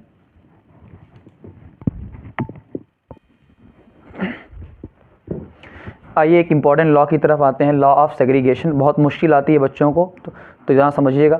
Segregation का मतलब क्या होता है? सेपरेशन। आप पिछले फिगर को मैच करिएगा जो मैंने अप्रॉक्स यहाँ पर बनाया था, बार बार बनाना बहुत भारी पड़ता है ना, इसलिए नहीं बना रहा हूँ, लेकिन समझ जाएंगे, सिंपल सी चीज़ है। वहाँ फिगर को ध्यान दीजिएगा। मैंने क्या लिखा है? During the gamete formation. ये मैंने क्या लिया? मान लीजिए एक भी कोई आपका लिया है, 2n लिया है, डिप्लॉयड लिया है, 2 जीन लिया हुआ है। तो जब ये मियोसिस के दौरान, और मियोसिस कब होती है? जब गैमीट फॉर्मेशन होता है। मियोसिस कब होती है? जब 2n से n बनता है तो क्या होती है? मियोसिस डिवीजन होती है। तो ड्यूरिंग द गैमीट फॉर्मेशन इसके अंदर जो 2 एलील थे, एक अलग चला जाएगा, एक अलग चला जाएगा। मैंने वहाँ पर लिखा था कि मिक्सिंग नहीं होती, क्योंकि अगर मिक्सिंग हो जाती, अगर T और T मिक्स हो जाता, क्या फिर ये गैमीट फॉर्मेशन के दौरान अलग हो पाता? बिल्कुल अलग नहीं हो पाता। जैसे एग्जांपल के तौर पे मैं ये कहूँ, ये 2 मार्कर हैं, अगर ये तो आपस में इनको मिक्स कर दिया जाए, एकदम अंदर से अंदर सिकोड़ पूरा मिक्स कर दिया जाए, क्या अलग हो पाएंगे? बिल्कुल अलग नहीं हो पाएंगे। तो पहली चीज़ क्या होती है कि जो एलील होती है या जो आपकी जीन होती है, ये जो मैंने बताया फैक्टर होते हैं, ये कभी ब्लेंडिंग शो नहीं करते, यानी मिक्सिंग शो नहीं करते। मैंने वहाँ भी बताया था, जब मिक्सिंग शो नहीं करते मतलब ऐसे हैं। तो गैमीट फॉर्मेशन जब इनके अंदर मियोसिस होगी, ये 2n है, जैसे ही मियोसिस होगी तो एक अलग हो जाएगा और एक अलग हो जाएगा। तो ये अलग चला जाएगा, ये अलग चला जाएगा। तो 2n से क्या बन गए हैं? n बन गए हैं। ये बात आपको समझ में आई? ठीक है ना? तो 2n से आप क्या बन गए हैं? n बन गए हैं। अच्छा, इन दोनों में ध्यान समझिएगा, ये आपके हेट्रोजाइगस है। देखिए T और T अलग अलग हेट्रोजाइगस हैं, तो एक अलग गैमीट बना, एक अलग गैमीट बना। लेकिन अगर इसको हम होमोजाइगस लेते हैं, कई लाइन लिखती हैं कि अगर हम होमोजाइगस ले लेते हैं तो ये T और ये T क्या है? दोनों सेम। तो गैमीट क्या बनते हैं? सिमिलर। और यहाँ गैमीट क्या बनते हैं? डिसिमिलर, यानी अलग अलग बनते हैं। तो कुछ पॉइंट्स आइए पढ़ते हैं। पहला, फैक्टर नॉट शो ब्लेंडिंग। तो ये जो फैक्टर था, मैंने बताया था फैक्टर पेयर में होता है, तो जो फैक्टर था वो ब्लेंडिंग शो नहीं करता, यानी मिक्सिंग शो नहीं करता है। दूसरा, सेग्रीगेट ड्यूरिंग गैमीट फॉर्मेशन। तो जब गैमीट फॉर्मेशन होता है तो दोनों अलग हो जाते हैं, सेग्रीगेट हो जाते हैं, अलग हो जाते हैं मियोसिस के दौरान। अच्छा, एनाफेज 1, जो लोग 12th में देख रहे होंगे ये वीडियो, तो एनाफेज 1 होती है जो क्लास 11th में पढ़ाई जाती है। तो एनाफेज 1 में क्या होता है? ये गैमीट फॉर्मेशन से सेपरेट होते हैं। Again combine in of spring, फिर में बाद में जब फिर से सेल्फिंग कराई जाती है, ऑफ स्प्रिंग बनता है, तो फिर से क्या हो जाते हैं? ये बन जाते हैं। तो यानी हमने सिंपल सी बात आपको समझाई, सिंपल सी। सेग्रीगेशन क्या होता है? ये आपकी एलील है, तो एलील जो है ये फैक्टर जो आपका है, फैक्टर ब्लेंडिंग शो नहीं करता है। ब्लेंडिंग का मतलब क्या होता है? मिक्सिंग। तो ये आपस में एकदम मिक्स नहीं होंगे। तो इसका मतलब क्या होगा कि जैसे ही गैमीट फॉर्मेशन होगा, ये 2n से, ये 2n है, देखो 2n है, तो ये n अलग हो गया और ये n क्या हो गया? अलग। तो ये दोनों अलग होंगे। बाद में जब गैमीट फॉर्मेशन के बाद जब ये आपका बनेगा, बाद में लास्ट में ये जो मैंने लिखा है आपका कंबाइन होंगे ऑफ स्प्रिंग, तो फिर से ये लास्ट में कंबाइन हो जाएंगे। तो पहले क्या थे? 2n, फिर क्या हुए? गैमीट फॉर्मेशन के दौरान सेपरेट हुए, लास्ट में जब ऑफ स्प्रिंग बनेगी फिर से क्या हो जाएंगे? कंबाइन हो जाएंगे। यही चीज मैंने आपकी लिखी है। अच्छा, 50% chance each gamete receive 1 factor out of pair. तो ये पेयर है, हर गैमीट के अंदर एक फैक्टर होगा। देख ली, यहाँ से एक T यहाँ गया, एक T यहाँ, तो 50% चांसेस है कि ये T और ये T, ये T, ये T, तो दोनों में से सिर्फ एक फैक्टर जाएगा। ठीक है ना? ये गैमीट के अंदर। तो गैमीट के अंदर क्या होता है? सिर्फ और सिर्फ एक कैरेक्टर के एक फैक्टर होंगे। तो ये बहुत इंपॉर्टेंट चीज़ है, गेमिट के अंदर सिर्फ एक फैक्टर हो, सॉरी एक जो आपका क्या होगा फैक्टर होंगे, गेमिट के अंदर एक एलील होंगे, पहली चीज़। दूसरा मोनोहाइब्रिड डाईहाइब्रिड, आइए देखते हैं, बहुत इंपॉर्टेंट चीज़ है। मोनोहाइब्रिड का मतलब यहाँ भी 2 है, मोनोहाइब्रिड का मतलब मैंने क्या लिया, एक कैरेक्टर लिया, तो टॉल का एक कैरेक्टर लिया TNT, तो एक गेमिट ये बना, एक गेमिट ये बना, तो बताइए 50% 50% एक कैरेक्टर। लेकिन जैसे ही हम डाई हाइब्रिड लेते हैं, जैसे हम डाई हाइब्रिड लेते हैं, तो डाई हाइब्रिड का सिंपल सा मतलब मैंने बताया था, दो कैरेक्टर की स्टडी करते हैं। तो एक मैंने मान लीजिए ये TT यानी टॉल ले लिया, एक मैंने राउंड और रिंकल ले लिया, मान लिया ना राउंड ले लिया, तो एक कैरेक्टर क्या हो गया आपका हाइट होगा, एक कैरेक्टर आपका क्या हो गया जो आपका जो है सीड का हो गया, ठीक है। तो ये आपका TNT है, तो एक गेमिट बनेगा TNT और एक गेमिट बनेगा R&R। अब आपस में कंबाइन कई तरीके होते हैं, आइए मैं दो तरीका बताता हूँ। पहला तरीका क्या है, इस T को इस R से मल्टीप्लाई करिए, ठीक है, फिर इस T को इस R से करिए 2, फिर इस T को इस R से देख लीजिए, और फिर इस T को इस R से, तो आपस में क्या करें 4, तो 4 गेमिट बन जाएंगे। यहाँ 2 बनते थे, यहाँ क्या बन जाएंगे 4 गेमिट बन जाएंगे, पहली चीज़, ठीक है ना। यहाँ देखो T और T 2 हैं तो 2, और ये T टोटल मिला के 4 हैं तो 4, एक तरीका ये हो गया। दूसरा तरीका ये बताता हूँ कि क्या हो सकता है, कि देखो ये डायरेक्ट ये T और T है ना, 4 गेमिट बनेंगे, हम समझ गए, हाँ 4 गेमिट बनेंगे। इस T का 50% चांस है, 50% है, तो 4 का 50% कितना होता है 2, तो देखिए इस T और इस T 2, और ये वाला T यहाँ चला जाएगा। फिर इसी तरीके से R, इस R का भी 50% चांस है, एक बार इसमें जाएगा एक बार इसमें जाएगा, तो सिंपल से हम किसी भी तरीके से कर सकते हैं। लेकिन अब T और R का आपसे पूछ ले रेशियो, तो बताइए T यहाँ से निकालेंगे सबसे पहले, T का कितना चांसेस है 1/2, R का भी कितना चांसेस है 1/2, तो 1/2 इंटू 1/2 कितना आ गया 1/4। एक बार ये वाला देख लेते हैं, TNT यानी ये कंडीशन मैंने ले ली है, TNT तो सब में क्या जाएगा T, भाई देखो TNT से क्या बनेगा दोनों बनेगा, तो सब में क्या जाएगा T, और R है, तो देख लीजिए एक R इससे एक बार, तो R के क्या है 50% चांसेस है, तो 2 में R जाएगा और 2 में अलग R जाएगा। तो मैंने कहा TR के चांस देख लो, TR यहाँ भी है, TR यहाँ भी है, इसका मतलब 50% TR है, और यहाँ पर TR क्या है 50%। लेकिन यहाँ पर 1/4 था, क्यों, ये हमने अलग लिया था, ठीक है ना, ध्यान से समझना, दोनों में ये T और T अलग है और ये T और T अलग है, तो आप बना के देख सकते हैं। Which one is not gamete, ये बहुत उम्दा और बहुत बेहतरीन कॉन्सेप्ट, बहुत बेहतरीन क्वेश्चन है। Which one is not gamete, कौन गेमिट नहीं है। तो पहली चीज मैंने बताई थी गेमिट के बारे में कि गेमिट के अंदर एक कैरेक्टर के एक एलील होंगे। आइए देखते चलते हैं, ये TRY आपको 3 दिख रहे हैं, लेकिन एक कैरेक्टर का, मान लीजिए टाल है, टाल का एक कैरेक्टर है, एक एलील आया, ठीक है। ये मान लीजिए आपसे R से राउंड है, तो उसका एक है, ये Y है उसका एक है, तो एक कैरेक्टर एक कैरेक्टर एक कैरेक्टर, उसका एक एलील है, यानी जोड़े में से एक आ रहे हैं, इसका मतलब ये गेमिट है। यहाँ पर भी एक T है एक R है, इसका मतलब ये भी गेमिट है, ये T है अकेला। लेकिन जैसे ये T और T आया, ये T और T देखो, T और T ये क्या है आपका होमोजाइगस, ये आपका गेमीट नहीं है, ये आपका जाइगोट है, ये कह लीजिए आपका 2N है, इसका मतलब ये नहीं होगा। बाकी सारी चीजें इन दोनों में लोग कंफ्यूज होते हैं, ध्यान भाई, ये T अलग है, ये T क्या है अलग, यानी यहां आप समझ सकते हैं कि इस T और T में से एक आया, इस R और R में से एक आया, इसका मतलब एक आया, तो T और R क्या बन गए आपका, देख लीजिए गेमिट बन गए, तो ये समझ सकते हैं। दूसरी चीज है, ये कुछ चीज बची आपके, T और T देखो, ये मैंने दिखाया जो T और T है, ठीक है, 2 एलील होते हैं, बिल्कुल सही बात है, सेम लोकस पे है, ऑलरेडी समझा चुके हैं। हेट्रोजाइगस है, हाँ हेट्रोजाइगस है, तो हेट्रोजाइगस के अंदर ही हम लोग क्या देखते हैं, डोमिनेंट और रिसेसिव देखते हैं, ये आपका सेम लोकस है।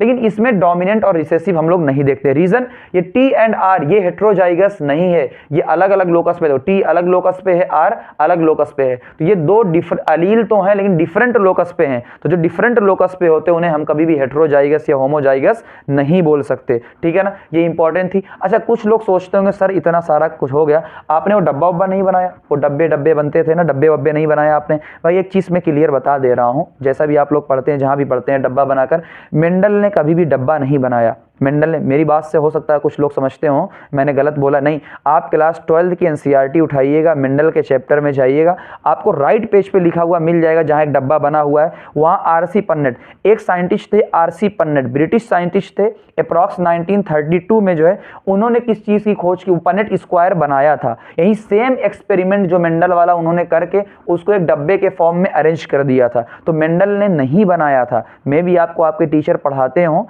ठीक है ना, लेकिन ये आपका जो अगला पार्ट है क्लास 12 में, तो उसमें साफ क्लियरली लिखा हुआ है कि जो पन्नेट था, जो स्क्वायर आप बना रहे हैं पूरा का पूरा डब्बे वाला, वो मेंडल ने नहीं बनाया था, आरसी पन्नेट ने बनाया था, इसलिए हम उसका यूज नहीं करते हैं।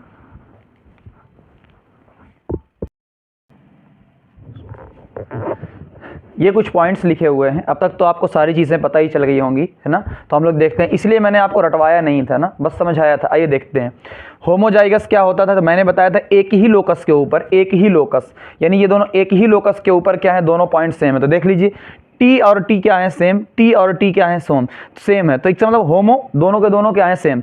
हेट्रोजाइगस का मतलब क्या है, एक अलग है, एक अलग है, तो एक ही लोकस पर एक ही कैरेक्टर है टॉल का, समझिए, एक ही कैरेक्टर है टॉल का, एक ही लोकस पर है, लेकिन टी अलग है और टी अलग है, एक टॉल का एक डॉर्फ का है, लेकिन इसका मतलब हेट्रोजाइगस। डोमिनेंट का मतलब जिसने F1 में अपने आप को एक्सप्रेस कर दिया था वो टॉल, और जिसने नहीं किया था वो डॉर्फ। अच्छा, टॉल का मतलब टी, ये क्या है, बड़ा वाला टी डोमिनेंट एलील है तो टॉल का, लेकिन एलील है ना, तो डोमिनेंट एलील जब हम ऐसे लिखेंगे। और ये क्या है, रिसेसिव एलील है। अगला जीनोटाइप, देख लीजिए genotype, T T T T T T सारी चीजें ये क्या है, होती हैं आपकी जीनोटाइप होती हैं। ऑर्गेनिज्म के अंदर मैंने पहले ही बताया था 2n होता है, डिप्लॉयड होता है, इसलिए दो दो जोड़े के फॉर्म में है, जबकि गेमीट के अंदर एक एक होता था, तो इसलिए देखिए जोड़े के फॉर्म में नहीं है ना। ये चीज क्लियर हो गई।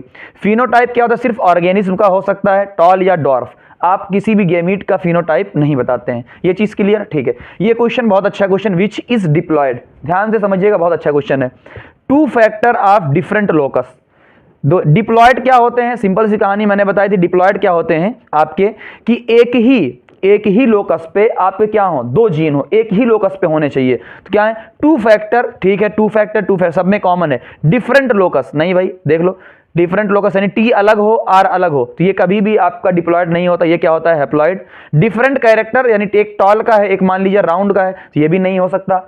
अब ये देखिए एक, ये बहुत है, T T T T T T, क्या सारे के सारे एक ही कैरेक्टर के हैं भाई, 2 हैं, और लोकस क्या है इनका, सेम। तो ये हमारा क्या हो जाएगा आपका, ये आपका डिप्लॉयड हो जाएगा, यानी ये वाला ऑप्शन आपका सही। अब आते हैं हम लोग फाइनल कंक्लूजन के ऊपर, मोनोहाइब्रिड का फाइनल कंक्लूजन। अच्छे से समझा है, अब आपको चुटकियों में खेल खत्म हो जाएगा। देखिए हमने टॉल और डॉर्फ लिया, क्या जो आपके पेरेंट्स हैं, पूरे के पूरे पेरेंट आपके प्योर हैं, बिल्कुल देखो पूरा प्योर, ठीक है, प्योर है। अच्छा, प्योर को ही हम लोग क्या कहते हैं, होमोजाइगस, तो प्योर को ही हम लोग क्या कहते हैं, होमोजाइगस। इसका हमने क्या किया, क्रॉस करवाया, सबसे पहला क्या करवाते थे, क्रॉस, उसके बाद सेल्फिंग।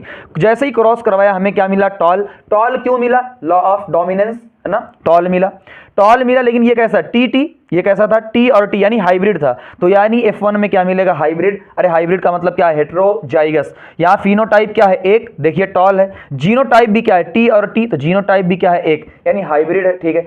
अब इस हाइब्रिड का हमने क्या करवाया है, सेल्फिंग। सेल्फिंग का मतलब क्या होता है, इसको इसी से मल्टीप्लाई कर दो, इसको इसी से मल्टीप्लाई कर दो, वो क्या हो जाती है, सेल्फिंग। तो F2 जनरेशन आई। अब सुनो, ये रिजल्ट हमारा आया था, हमने देखा था, आइए देखते ही कैसे आया होगा, ध्यान से। ये टी टी टी टी, क्या लॉ ऑफ सेग्रीगेशन में एक गेमिट इसका बना, एक गेमिट इसका बना, देख लीजिए, एक गेमिट इसका बना, एक गेमिट इसका बना, ठीक है, आराम से। अब सुनो, कई तरीका हो सकता है, ये तरीका मैंने बताया जो बहुत सारी बुक्स में होता है, सिंपल देखो, ये वाला टी इसके साथ जा सकता है, तो टी टी बन गया।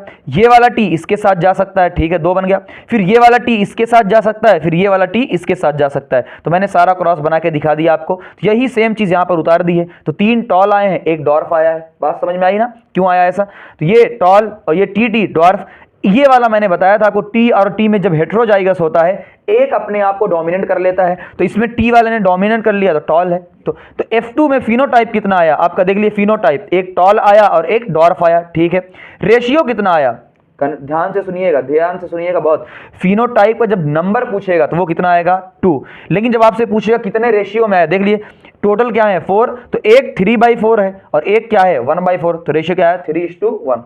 इसी तरीके से जीनोटाइप में टोटल जीनोटाइप कितना है, देख लीजिए 3, 1 2 3, ये दोनों तो सेम है। 3 टाइप क्या है, देख लीजिए, एक 1/4, एक 2/4, एक 1/4।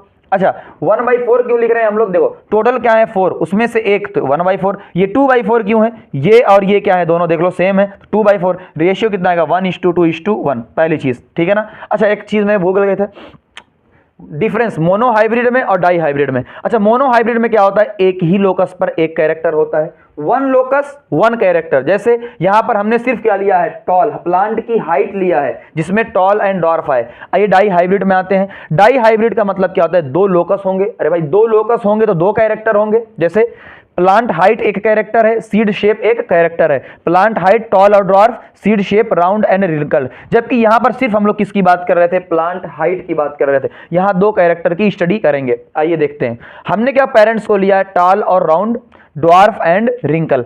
इसमें देखो ध्यान से, इसमें टॉल डोमिनेंट है, इसमें राउंड डोमिनेंट है। तो टॉल और राउंड को लिया, ड्वार्फ और रिंकल को लिया। तो इसमें ये बड़े कैपिटल लेटर से, ये छोटे छोटे लेटर से। ये चीज क्लियर यहां तक, ठीक है।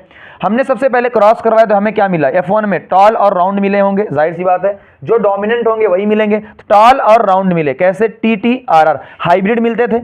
यही तरीका, सुनो, आपका मोनो हाइब्रिड क्लियर होगा ना, डाई हाइब्रिड चुटकियों का खेल हो जाएगा। सिंपल सी बात बता रहा हूं ध्यान से, इसीलिए मैंने इतने बेसिक से आपको पढ़ाया। यहां हाइब्रिड आता था, देखो हाइब्रिड, तो इसका भी क्या आया, हाइब्रिड। दूसरे वाले का भी क्या आया, हाइब्रिड। तो इसका भी हाइब्रिड, इसका भी हाइब्रिड। तो फिनोटाइप कितना है, एक, टॉल राउंड। जीनोटाइप भी कितना है, एक। अब इसकी सेल्फिंग कराई जाएगी तो आएगा कैसे, अब क्या करेंगे। अब सुनो, बहुत सारे लोगों सवाल पैदा होगा, सर इतना सारा बता दिया आपने, वो डब्बा उब्बा नहीं बनाया तो सारे टीचर बनवाते हैं। तो मैंने पहले ही बताया, वो डब्बा मेंडल ने नहीं बनाया था, RC पन्नेट ने बनाया था। फिर कुछ लोग अरे बना दीजिए डब्बा, कुछ सोचो। अभी डाई हाइब्रिड कर रहे हैं, इसमें कितना आया, 4, देखो 4 गेमिट आया, इसमें 16 आएंगे, मैं 16 डब्बा बनाऊंगा। कल को ट्राई हाइब्रिड मान लो सिलेबस में नहीं है, लेकिन ट्राई हाइब्रिड का बनाने को आ गया, ट्राई हाइब्रिड, तो क्या होगा, 64 बनाओगे, इतनी सारी जगह पर 64 टाइम वेस्ट करोगे, 64 डब्बा बनेगा। तो ये सब काम नहीं करना है, जब आपको फाइनल कंक्लूजन बहुत सिंपल तरीके से आ जाएगा। आइए देखते हैं, कॉन्सेप्ट समझिए। मैंने इसको और इसको क्या करवा दिया है, सेल्फिंग। क्या करवा दिया है, सेल्फिंग। अब सुनो, TTRR, TTR, क्या हमने इसका गेमिट बनाना सीख लिया था। अरे भाई, जिस तरीके से ये वाला गेमिट 4 बना है, इस तरीके से ये वाला गेमिट बन जाएगा। और तरीका सीखते हैं, सिंपल, बहुत सिंपल तरीके से तरीका बता रहा हूं। देखो, इस एक T को पकड़ो, पहले एक T को पकड़ो, इसको R से करो, TR, फिर इसी को छोटे R से करो, ठीक है। फिर इस वाले T को पकड़ो, इस T को इस R से, देख लो, फिर इस T को इस वाले R से, 4 गेमिट बन गया। इसी तरीके से यहाँ भी 4 गेमिट बन जाएगा। यानी देखो, इसको इससे, फिर इसी को इससे, फिर इस वाले को इससे, इस वाले को इससे, जिस तरीके से हमने ये वाला बनाया। तो 4 गेमिट इसके, 4 गेमिट इसके, 4 × 4 कितना आ गया, 16। कितना आसान है। तो हम मोनो हाइब्रिड के हेल्प से डाई हाइब्रिड की पूरी कहानी खत्म कर देंगे। देखते हैं आगे और क्या होता है।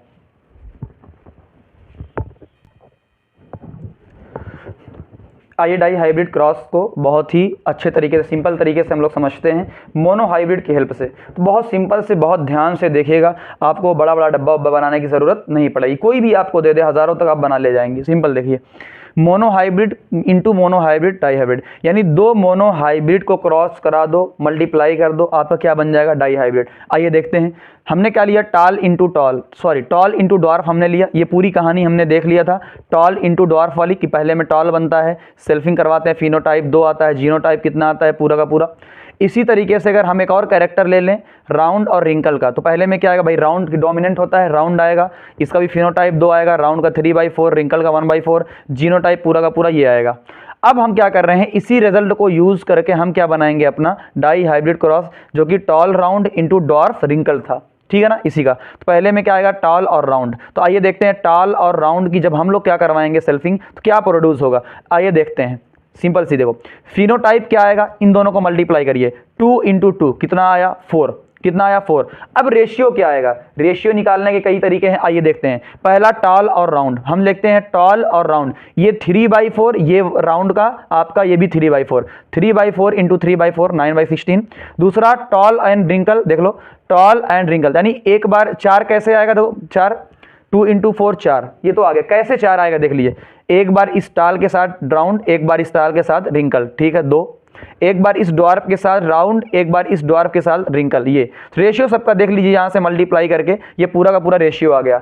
रेशियो आने के बाद 9:3:2, ये पूरा रेशियो आ गया। एक और दूसरा तरीका, टॉल और ड्वार्फ हमने लिया है, ठीक है, और दूसरा राउंड और हमने रिंकल लिया, यही चीज़ लिया था। बस देखो, ये टॉल ड्वार्फ और राउंड रिंकल, बस इसमें अलग अलग।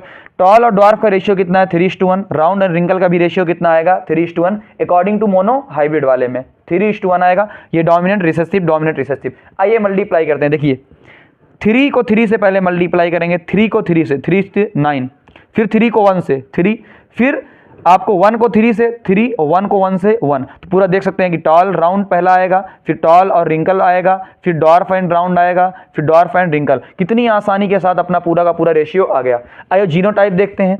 यहाँ जीनोटाइप कितना आया था 3, यहाँ पर भी 3, 3 × 3 कितना आया 9। 9 कैसे आएगा बहुत ध्यान से समझिएगा, डब्बा बनाने की जरूरत नहीं पड़ेगी। 9 कैसे आया देखिए, ये मैंने 3 लिया, T T T T T T, ये मैंने 3 लिया, ठीक है ना। अब सुनो ध्यान से, या एक तरीका और है, पहले इस वाले को पकड़ो, पहले एक को पकड़ो, तीनों के साथ मल्टीप्लाई करो। भाई एक को पकड़ो, इन तीनों के साथ मल्टीप्लाई करो, क्या बन गया देख लो, T T R R T T R R T T R R हो गया। फिर इस वाले सेकंड को पकड़ो, सबके साथ मल्टीप्लाई करो, ये सेकंड का पूरा आप देख सकते हैं पूरा बन गया।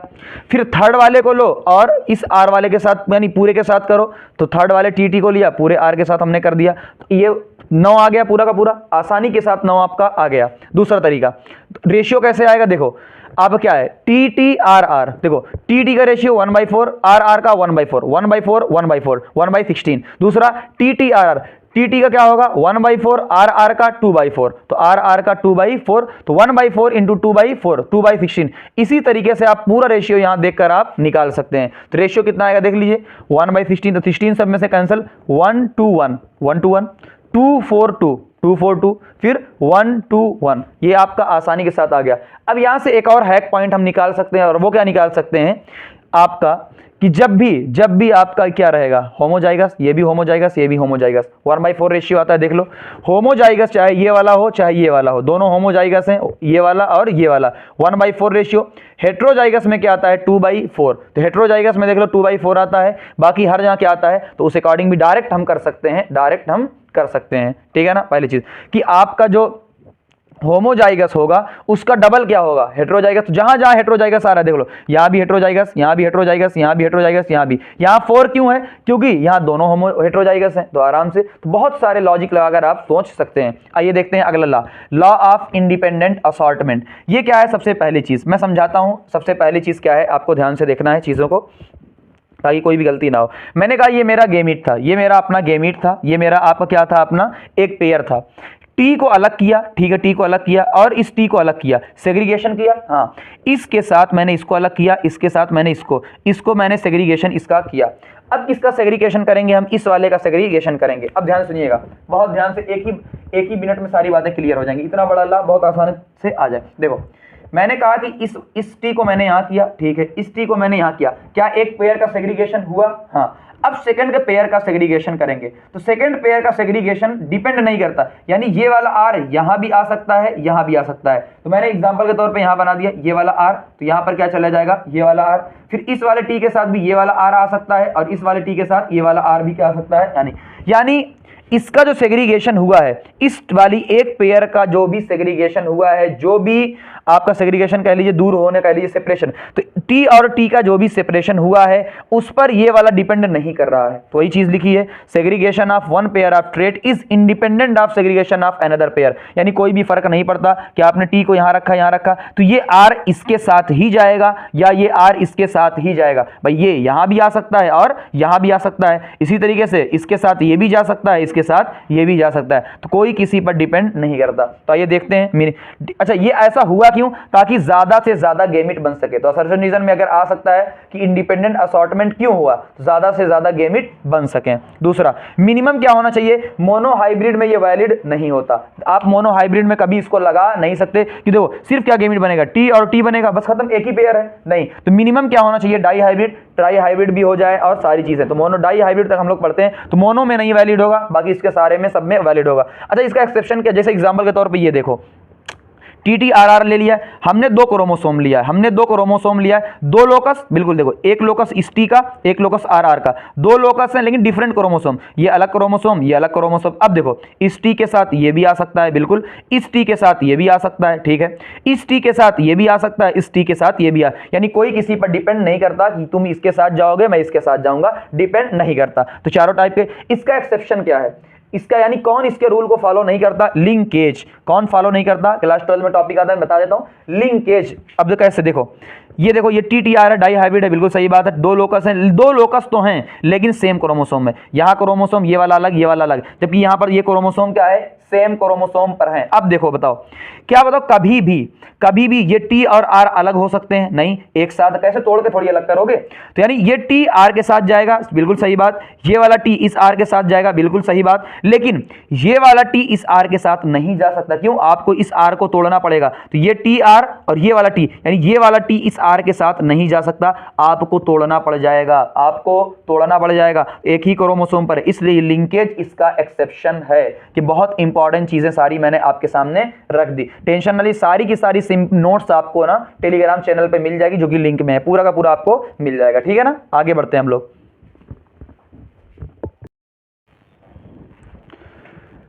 ये देखिए हमारा लास्ट टॉपिक बचा हुआ है ना, और टेस्ट क्रॉस और थोड़ा सा why some allele is dominant other is recessive.